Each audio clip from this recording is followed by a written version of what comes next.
नमस्कार, आप देख रहे हैं ब्रेकिंग बिहार। अभी हमारे साथ पूर्व केंद्रीय राज्य मंत्री और भाजपा के पाटलिपुत्र के सांसद रामकृपाल यादव हैं। इनसे जानेंगे छठ घाटों को लेकर ये पिछले 10 दिनों से तैयारियों में लगे हुए हैं और हर साल की भांति इस साल भी लगे हुए हैं। अभी क्या तैयारियां हैं और क्या बाकी रह गए। सर, आपका स्वागत है ब्रेकिंग बिहार में। सर, क्या सर छठ की तैयारियाँ है? एक्चुअली कई जगहों पर मुझे जाने का मौका मिला इस बार। दानापुर में गया, फुलवारी में गया, मनेर में गया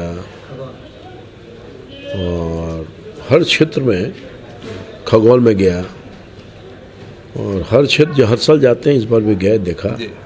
इस बार दिक्कत ये है कि गंगा की नदी बढ़ी हुई है, पानी बढ़ा हुआ तो स्पेस जो उसका जगह होना चाहिए वो बहुत कम है और पानी की वजह से दलदल हो गया है।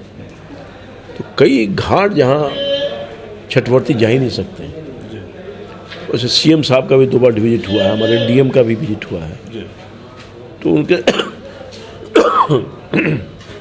कार्रवाई तो हो रही है, कार्रवाई अच्छे ढंग से हो रही है और पूरा प्रशासन, सरकार एकदम अपनी ताकत को झोंक दिया है। कमिश्नर का विजिट हुआ, नगर कमिश्नर का विजिट हुआ, तो सेक्रेटरी का विजिट हुआ, सबका हुआ है। हम समझते हैं कि अगर पानी, अब तो आजीवन मौका है, आजकल भर मौका है, उतर गया तब तो कुछ व्यवस्था तत्काल और क्या आ सकता है, नहीं तो कठिनाई का फेस करना पड़ेगा छठवर्तियों को। गंगा किनारे जो हमारा इलाका है, तो ये स्थिति है। सरकार बिल्कुल ध्यान दे रही है, रात दिन काम कर रही है। तो मैं समझता हूँ कि अधिक से अधिक फैसिलिटी छठवर्तियों के लिए जो मुहैया करा सकती है सरकार कर रही है। इस बार सर कलेक्ट्रेट घाट भी पानी के कारण तैयार नहीं हो पाया है, दलदल है, जिसके कारण उसको खतरनाक घोषित किया गया है। और अगर बांस घाट से भी आप जा रहे हैं तो कई किलोमीटर सर पैदल चलना होगा। इसलिए तो मैं बोल रहा हूँ कि विभिन्न जगहों पर पानी के अभी तक नीचे नहीं उतरने की वजह से दलदल का भी सामना करना पड़ेगा और चूँकि पानी बहुत करीब है तो स्पेस नहीं है, तो छठवर्ती जाएंगे कहाँ? सीमित संख्या में। हाँ, तो इसलिए मेरा अनुरोध होगा छठवर्तियों से, आप कोशिश ये करें। अब तो सरकार गंगा जल भी पहुंचा रही है लोगों तक, कि छत या तालाब कहीं हो तो वहाँ ज़्यादा अच्छा रहेगा। आप पूजा कर लें, अपने घर के, हाँ, क्या सुरक्षित रहिएगा। वैसे सरकार ने तो कई छठ को खतरनाक घोषित किया है, मेरे इलाके में भी कई जगह पर खतरनाक घोषित किया है। तो ये लोक आस्था का पर्व है। भगवान से प्रार्थना है कि सब लोग आज से नहाए खाए शुरू हो गया है। लगातार 3-4 रोज तक ये कार्यक्रम संपन्न होगा। बिहार का छठ तो पूरे देश दुनिया में नाम जाना जाता है, तो इसलिए सब लोगों को शुभकामना है कि छठ ठीक से हो और सबको आशीर्वाद भगवान भास्कर के मिले। सर, अभी जो आ गया है प्रकरण, ये जहरीली शराबोला, आपने देखा है सर, गोपालगंज से लेकर बेतिया से लेकर समस्तीपुर में लगातार मौतें हो रही हैं। सरकार के तमाम प्रयास सर यहाँ विफल होते नजर आ रहे हैं। ऐसी स्थिति में क्या करना चाहिए सर? बड़ी चिंता का विषय है। हालांकि जब शराबबंदी नहीं था, उसके बाद, उसके पहले भी इस तरह की घटना होती रही है। विगत वर्षों में जब शराबबंदी हो गया तो नियंत्रण था।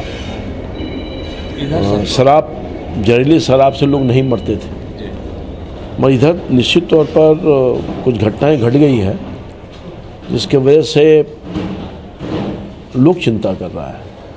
मुख्यमंत्री स्वयं चिंता कर रहे हैं। सर, मुख्यमंत्री तो बहुत चिंता कर रहे हैं, लेकिन एक चीज़ तो सर आपको मानना होगा कि जैसे मुजफ्फरपुर में हो, समस्तीपुर में हो या पटना में अभी दीपावली के पहले जो बड़ी खेप पकड़ाई है, कहीं ना कहीं सर प्रशासनिक चूक है कि आखिर इतना बड़ा माल ट्रक से आखिर आ कैसे जा रहा है। तो इसीलिए तो माननीय मुख्यमंत्री ने कहा है कि छठ के बाद हम विस्तार से इस पर समीक्षा करेंगे और जहाँ कोई लीकेज होगा उसको हम बंद करेंगे, और जो किन कारणों से अवैध तरीके से आस पड़ोस के राज्य से आ रहा है, इसका कोई न कोई उपाय करना पड़ेगा। हमको लगता है मुख्यमंत्री जी करेंगे, पर ये चिंता का विषय है। सर, शराबबंदी का एक साइड इफेक्ट है, आप तो बराबर घूमते ही रहते हैं, आपने देखा होगा कि सर भांग है, चरस है, अफीम है, यहाँ तक कि सर ये जूता साटने वाला जो सॉल्यूशन या क्या बोलते हैं सर, उसको लोग जो है नशा के रूप में यूज कर रहे हैं। निश्चित तौर पर मैं इस बात को स्वीकारता हूँ कि बड़े पैमाने पर जो नशा करने वाले लोग हैं वो इन सब चीज़ों में ख़ास तौर पर इन्वॉल्व हो गए हैं, नौजवान सब खास तौर पे। तो बहुत बड़ी समस्या है और सरकार को इस समस्या के निदान के लिए गंभीरता से विचार करना पड़ेगा और कोई ना कोई ठोस निर्णय लेना पड़ेगा। तो आबादी अफेक्टेड हो रही है जी। और नए जो पंजाब का जो दुर्दशा है वही हाल यहाँ का। हमको लगता है कि अगर इसको रोका नहीं गया, रोकथाम नहीं किया गया जी। तो इसके परिणाम खराब होंगे। इसलिए सरकार चिंता भी कर रही है सरकार, और निश्चित तौर पर चिंता करना चाहिए, मेरा आग्रह भी होगा। और इसमें सब लोगों को जो गलत नशा के शिकार हो रहे हैं उसमें सब तरह से अवेयरनेस जगाने की भी ज़रूरत है। क्या है कि मेरे क्षेत्र में भी कई इलाके में मुझे पता चला है हाल के दिनों में कि बड़ा सा बड़ा इलाका इफेक्ट हो गया है, जी। जिसकी चिंता मैंने की है। यहाँ के जो पुलिस अधिकारी वगैरह हैं उनसे भी कहा है कि आप सोशल तौर पर इसको मोटिवेट करिए, बच्चों को, जागरूकता उनके गार्जियन, इनके ये जागरूकता करिए। हाँ, ये भी मैंने सुझाव दिया है, क्योंकि नशा का लत इतना ख़राब होता है कि जल्दी छूटता ही नहीं है। अच्छा गलत का और बहुत लोगों की जाने गई है जी सर, इससे में भी जाने गई है। इसलिए कुछ न कुछ ठोस उपाय करने की आवश्यकता है और मुझे लगता है कि सरकार इन चीज़ों पर गंभीरतापूर्वक विचार करके तो ठोस निर्णय लेगी। Thank you sir.